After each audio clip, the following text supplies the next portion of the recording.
Hello and welcome to another episode of The Power of Story and Science. On this program, we look at communicating about science for anyone who gives technical presentations, whether they be about science, engineering, or other technical topics. You need to tell the story of your work to capture and hold your audience's attention, and that is our theme here on The Power of Story and Science. And as you may be aware, this program is a mix of content and conversations, and today I am having a conversation with Stephanie Pasas-Farmer, the president and founder at Ariadne Solutions, a company that provides artificial intelligence solutions to a stage of the pharmaceutical development process to which AI has not been applied before. Very innovative work, it sounds like. And I am so looking forward to talking with Stephanie. Stephanie, how are you today? I'm fine, thank you. Thank you, David. I'm glad to be here as well. Um, I had a conversation with you previously that I must admit, some of it went over my head. Okay, I am not a pharmaceutical scientist, although I've come to understand a bit more of those processes over the last several years. Would you start by just giving us some background on yourself and a little bit, I guess, on the company, since that's providing the solutions that you dreamed up, and in particular about the communication aspect of how you do science? Sure, thank you. No problem at all. So, my background is pharmaceutical sciences, and I am in the area of testing, which, to be honest, was a lot more complicated before COVID came around to explain the importance of what we do. But we do clinical testing for determining kind of the disease state and the amount of drug that might be in the body. But rather than it being on the diagnosis of a disease state, like such as COVID, with the serological testing that we heard a lot about, we're actually in the drug discovery side. So, not diagnosis of the disease, but treatment of the disease. But it's a similar sort of testing that we do.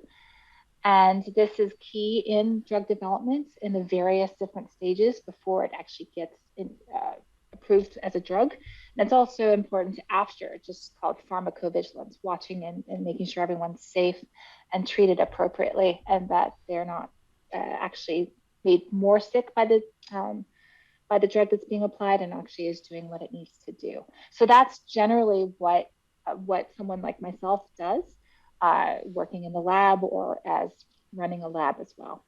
And that's the area of AI that we came up with a tool, because the data that's developed and is sent out there to the drug development consumers, our stakeholders, is actually all manual review, and it's very tedious and it can be overwhelming and exhausting. So we created an AI solution.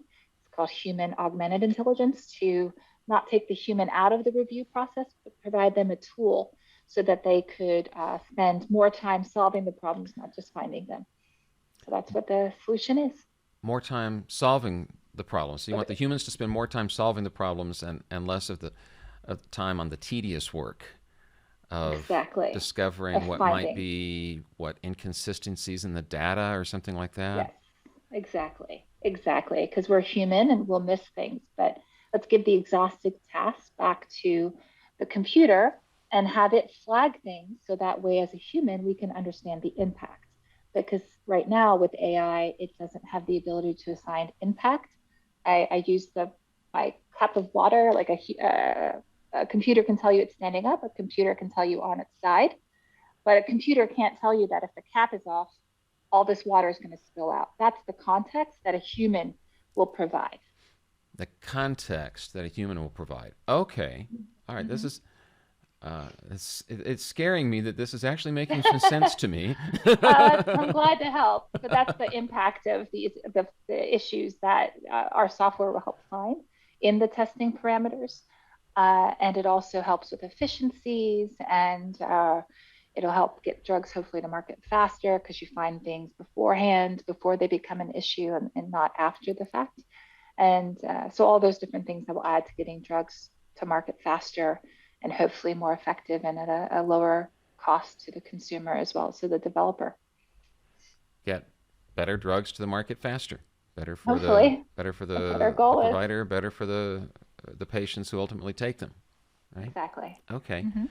Now, here's something interesting. I'd like to know more about um, your background in terms of what you were doing in a lab or at a computer terminal or at a workbench before you were running a company. I was working in the lab, processing plasma and serum, all different sort of nasty things that you have to detect the drug levels in a body to make sure that the patient was being treated appropriately, and also the impact that that had on their body chemistry as Mm-hmm. well to make Mm-hmm. sure it was safe. So that was what I was doing after I got my PhD out in pharma. And then I started running those types of labs. So I was managing individuals within the lab, really around safety and efficacy of drug treatment. And Okay, that pivot is what I'd like to focus on for a minute because mm-hmm, it seems like over and over again when I've had scientists or engineers on my program, um, one of the things that often comes up is that the skills that got you to a certain point, the skills of being a researcher mm-hmm, that took you through successfully what you were doing with uh, all of those processes, looking at serum, etc. Those are different skills than the skills of running a lab, supervising other people doing that. it is. It is a completely, it's similar skill set. You have to understand, you have to be able to go back and forth between really grassroots, very into the weeds sort of level of understanding maybe what your researcher is doing, and then big picture how that's going to impact the clinical program as a whole. And that can be difficult going back and forth. And you have to be able to communicate. Speaking of communication skills, there's a different level of what you might communicate to someone at the bench, as we say, what's important to their day-to-day work task, and then what you would communicate externally. You always have stakeholders in your data. That Mm-hmm. might be external if you're at a contract lab. It might be a large pharma, small pharma. You might be doing something on someone's behalf. Or when I was in pharma, I was actually almost like an internal CRO where I had my stakeholders, but they were within the company. You know, it might be a clinical pharmacologist or someone that was taking my data and making assessments of the success or maybe non-clinical impact of the data of the treatment itself. So you always have stakeholders, and you need to understand what's important to them, Mm-hmm. because a clinical pharmacologist is not going to care about dilution factors, which is something a bench will have, and vice versa. Your bench chemists might not really care about what it means for the treatments, um, but they also may, sometimes understanding that to get people motivated at the bench, for them to understand how important what they're doing from day to day really does help energize and make them feel less of a cog in a wheel and more impact from a health perspective of meeting unmet medical needs. So I find that really you have to be understanding of what your audience is, um, and how technical and what their pain points might be and what they really are wanting to get to understanding and not lose Okay. them. Okay. I think you said something really important just then. You have to Okay. understand who your audience is and what they Mm-hmm. need. And that's something I keep trying to come back to over and over again when I talk to technical presenters and when I coach speakers. Your information goes nowhere if you don't meet the needs of your audience. Exactly. It happens quite frequently, especially for individuals that are speaking technically. We may fall into, and I do this myself, probably even with you and my spiel about what my company does or what my background is. We fall into what we feel comfortable with, which is might be highly technical jargon, Mm-hmm. and which it's legitimate jargon, Sure, but it's still jargon has a jargon. place. Right, it makes But communication it more efficient. exactly. But when I'm trying to explain to my auntie what I do is important, I'm not going to speak in those terms. I have to think about um, making it accessible to whomever might be consuming the data set.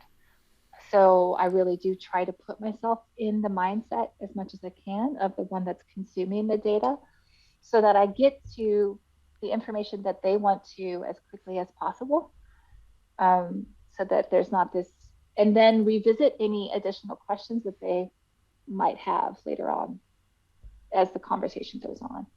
Um, I jokingly call it, and I'm probably aging myself, the When Harry Met Sally approach. If you know that movie, Harry was known for reading the end of the book first, and to be honest, I do that as well.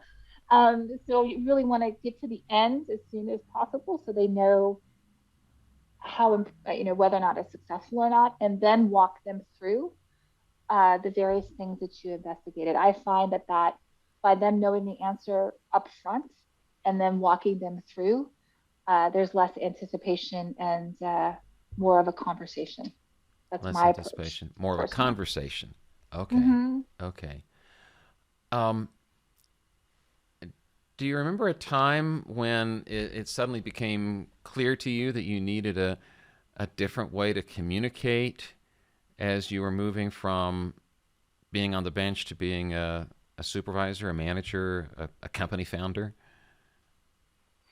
I found that the first, my first foray into needing to speak to a more diverse group of individuals consuming the data sets was really when I went from pharma into a contract research organization, where at that point I was actually sitting in between the stakeholders that were consuming, so the pharma developer that didn't have any background in what I was doing, and my team that was working on creating the data sets. Okay. And I observed others and where conversations went awry. And I really tried to look at where was the conversation going off track and take note in myself. And even if I was actually having that conversation as well, I'd ask others, where did things not go well? I think asking those and finding out failures of a conversation and then readjusting later on was really how I honed into making a more successful conversation. And also, I have to give a lot of bad news, perhaps, and making that constructive it was a key lesson that I learned when at the contract research organization that I was at. There was in a few of them, and really that's not an easy place to be in. So I try to learn myself as well as teach my group to always come with a way to resolve and not just give a problem, but try to think how would you resolve it as well. So that way you can leave next steps and hopefulness to the conversation, not just dire news. Really do try to solve the problem as well. Okay. So, because of the work you were doing, you often had to deliver bad news. In other words, Something didn't that work. the data didn't support where the stakeholder wanted to go with it. It might be that, or it might be inconclusive. That's sometimes Mm-hmm. usually happens where you have to do additional evaluations, and so therefore timelines might be impacted. So really going to them with a plan um, made a big difference, and actually it was helpful when you may have to say your project will be delayed, but we'll do this to catch up, or we'll do this to mitigate the risks that your overall program happens. And really Okay. do think of it in terms of how that'll impact or hurt them was really helpful in communications. How that will impact or hurt them. So you're really thinking about, again, what your audience needs, what their needs are, Yes. not just the information you want to deliver, but Mm-hmm. what does the Exactly. audience need from you? I love that, because I think it supports so much of what I talk about on this program. As I said, your Mm-hmm. information goes nowhere if you don't meet the needs of your audience. And I find it so interesting, Stephanie, that you found yourself in the middle of those conversations, and with a scientist's analytical mind, you wanted to figure out where the conversations went wrong. Mm-hmm. Yes. I guess as a scientist, 99% of the time what I do fails because that's That's an what important thing to experiments keep in are. mind. And to keep in mind that, and so if you don't if you try to take your ego out of the game and really look at where things worked and where things didn't and readjust, um, I find that's helpful. And sometimes it is psychoanalyzing someone that you don't know, and applying perhaps where other conversations went awry and where they were successful. Um, but really working through that game plan beforehand. And if you've ever played sports, you do that same thing when you're out there before a game, trying to anticipate what that group. I grew up playing some varsity level sports in high school, so I had also maybe that comes into play as well. So A sports background, which illustrates another key point, I think, and that is that as a communicator, you bring everything to the game, all your experiences, all your training. I sometimes will tell people about some of the some of what I learned from being in community theater and how that has informed the game as a public speaker and speaking coach as well. Everything we do, I think, influences who we are, especially as communicators. I'd like to drill down on that a little bit further about what you said regarding setting your ego aside. yes. But first, we're going to take a short break. This is The Power of Story and Science. I'm David Odie. My guest today is Stephanie Pasas-Farmer, and we'll be back after this short break.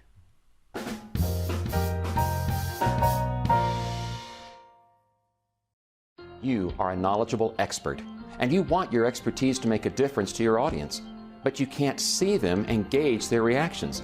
Therefore, you need new tools for engaging that unseen audience. Hi, I'm David Odie, offering you a way to pick up those tools.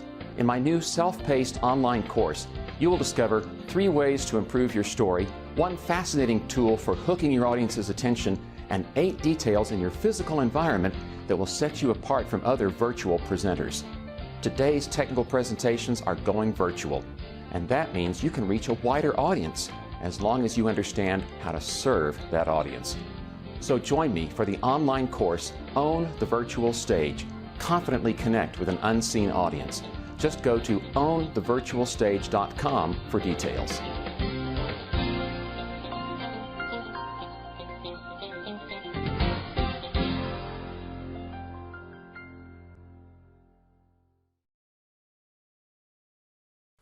Welcome back to The Power of Story and Science. I'm your host, David Odie, and with me today is Stephanie Pasas-Farmer, president and founder at Ariadne Software.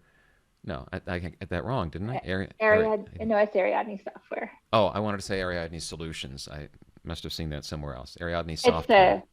the domain is Ariadne Solutions because we couldn't get software. So you're Oh, fine. that's where I saw that. That's That's where where I you saw saw it. It's fine. It's that. fine. And it is a company that provides a unique kind of software that's applied to the drug development process, as you were telling us earlier, um, which is, I'm sure, fascinating for my audience members who are into artificial intelligence and into drug development. Where I really want to go with this, though, is more on the communication side.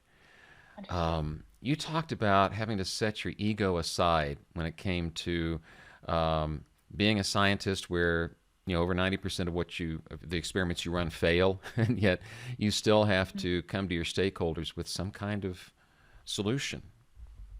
Mm-hmm. Yes, you do. Yeah, and what, uh, where did you find that um, where did you have to go? I guess whether it was to a mentor or something you found in yourself to acquire the soft skills that are needed to do that, because that's not so analytical. That's really much more of a problem solving, interpersonal problem type leadership Mm-hmm. communication situation. It's a different thing from looking at data. Very different. It is very different, and I have to say that some of these skill sets and wanting to establish them more successfully within myself as well as in our industry as scientists in general was when I went back to graduate school. Undergraduate school. Many of my friends were actually business majors, and they actually had whole courses on communication and interviewing skills and how to properly go on an interview and how to address questions.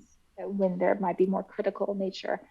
And I was actually very envious of many of their processes that they had to undergo because as a scientist, none of those skills were truly addressed. We focused heavily on lab work, on written communication, which is important. Hmm. Don't get me wrong; it's very important to be able to write what your data uh, suggests within a document. But I found that actually standing up in front of an audience and speaking to maybe a wider set of stakeholders, people trying to communicate a wider set of backgrounds, was not something that we were taught. And that was actually a real disappointment to me. And I understood it as a gap in myself. And so I did actually listen to many of what my business major and communication majors were doing and try to take to heart what they were doing and apply it to myself. And if you fast forward even into graduate school, there was really nothing at KU where I went to graduate school where we focused on that. There were actually great programs for international students, which I felt was actually in US based students actually could have benefited as well. Okay. Of different, even down to like table manners that were different for international students So cultural and aspects as cultural well. aspects as Yeah. well. But I felt that even even for ourselves, we could learn because I would like to know culturally what is acceptable for other countries and not because it's a global community what we serve. So I guess along the way, I was noticing and trying to absorb information from other programs that were provided to individuals because I really saw that as a gap within myself.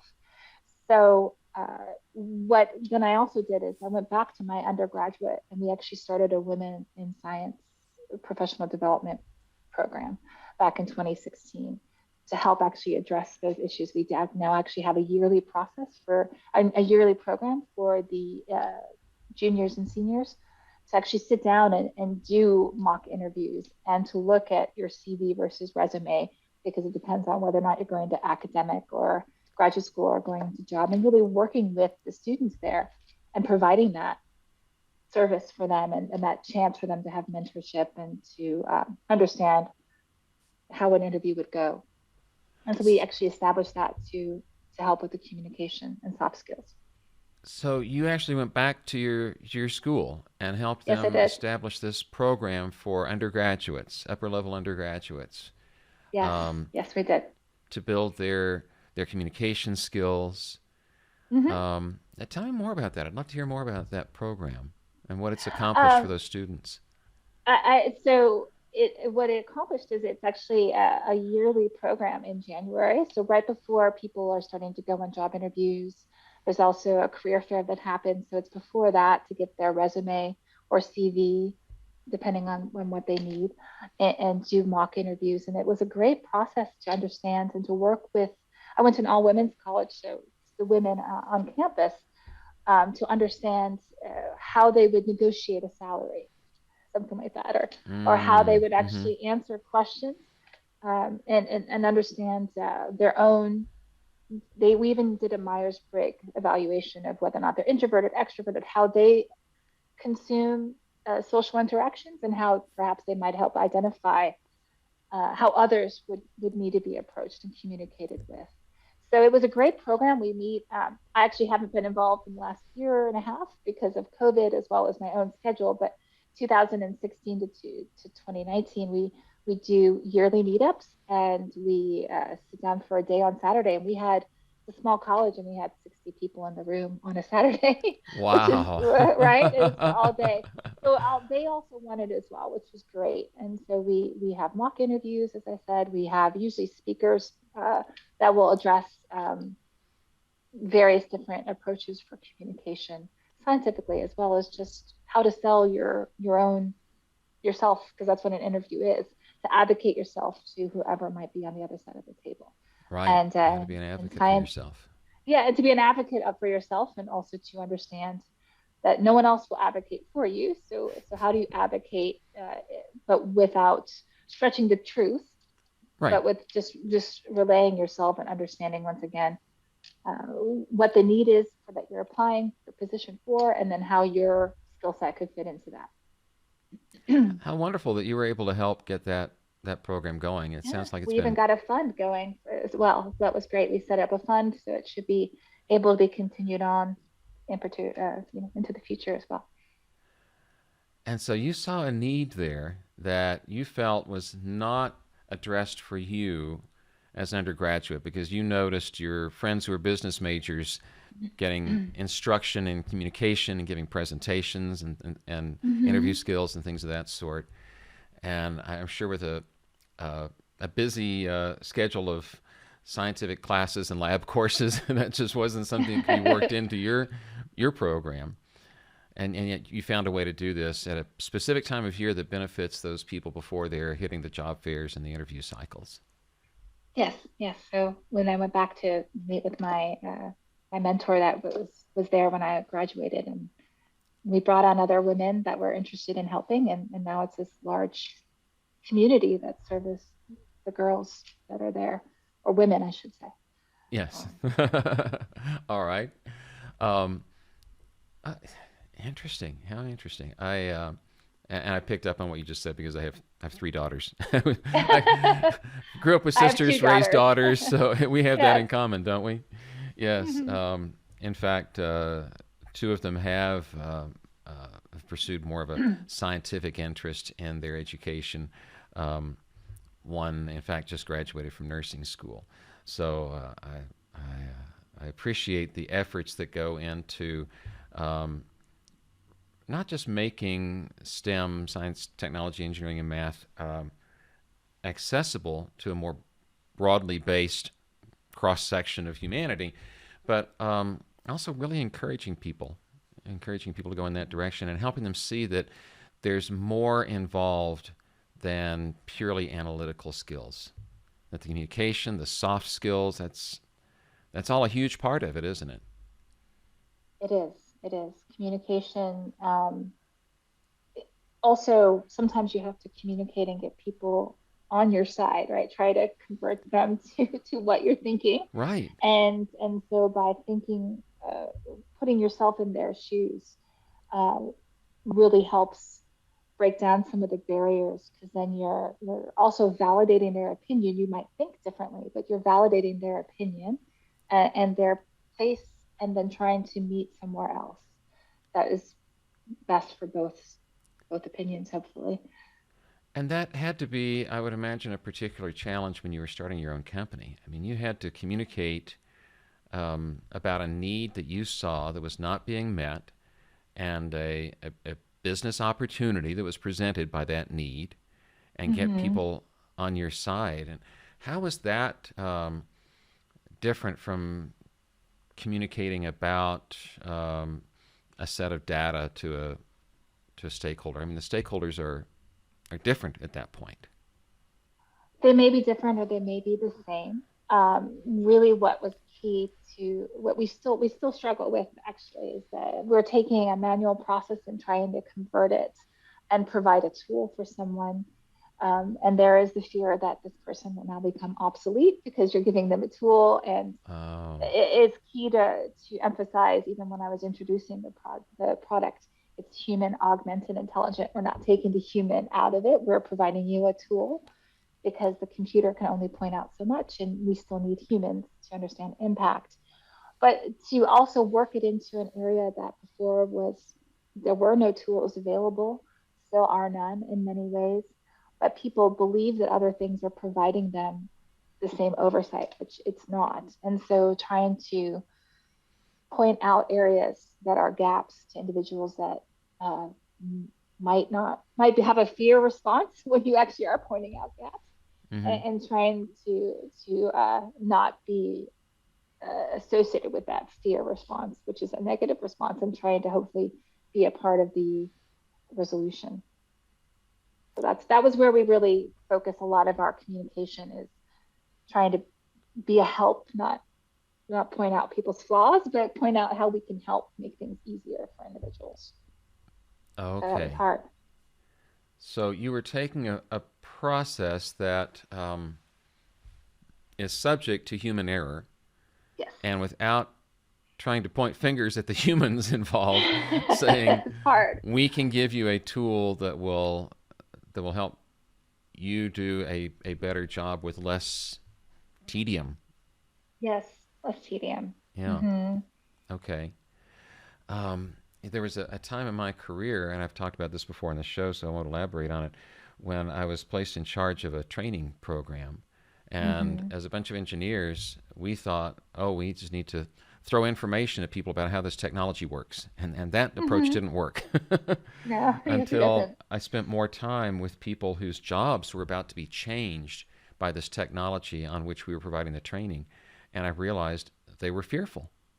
Hmm. They were fearful that they wouldn't know how to use the new technologies. They would get yelled at or fired. They may have been fearful that the new technology was going to eliminate jobs, which was never the intention of it. Exactly. Um, but we had to, in order to be successful with our training, we had to take away their fear. And we couldn't walk in and say, okay, we're here to take away your fear. That just didn't work. We had to be a little more subtle about it than that.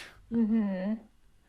Yeah. You do have to be a lot more subtle. And what is interesting about what we have created is that I'm a potential end user, right? So I built this actually as a tool. I have a consulting firm as well, and so it was actually built for me to use, or my consultants on our team to use. So I am an end user, and so I try to approach it from that standpoint. Once again, putting myself in someone's shoes, and what would I want to hear if I was afraid that something was going to take away my job, and less focusing on, as I think we talked about this prior, we're focused heavily on quality, which once again has a kind of an assignment of guilt if you have like, Right. oh, you did something wrong, and that's really not the point of the software. The software is to point out areas of risk so then you can either eliminate the risk or go forward in the conversation with your stakeholders, knowing the risk and then applying a resolution or saying there's no impact. It's when you have a risk and you don't know it exists that it's the biggest risk of all, right? And so it's providing Right. you power around understanding your data and making it quicker. And so we really focus more on the efficiency part and making your lives easier, because that was actually, rather than the improvement of quality, which also comes with it, but just making your life easier and less, and giving you more time back in your day, Yes. and being able to do it remotely to assist remote situations that we have. That's really what we decided, that rather than focusing on what I was concerned about, which is the quality, I really thought, they're responding in a fear-based approach. So how do I change the message so that way that they understand that there shouldn't be fear, and it's actually to make their life easier and not to replace them, because we still need them. And so that's how we switched our messaging, and that's actually been a lot more easy. It's been an easier thing to convey, is that we still need humans there. We still need you there. This is to make your life less exhausting and less looking at a spreadsheet over and over again, and really let you focus on the troubleshooting and the problem solving that we as analytical scientists love to do. That's what we're trained to do. Let's Mm-hmm. have you focus on that. So, and less time looking through Excel spreadsheets and more time going back to the lab and performing the experiments that solve the problem. And more time doing the things that, as a scientist, you want to do. Exactly. Yeah. Okay. To encapsulate what you just said, you saw what people feared and you changed the message. Yes.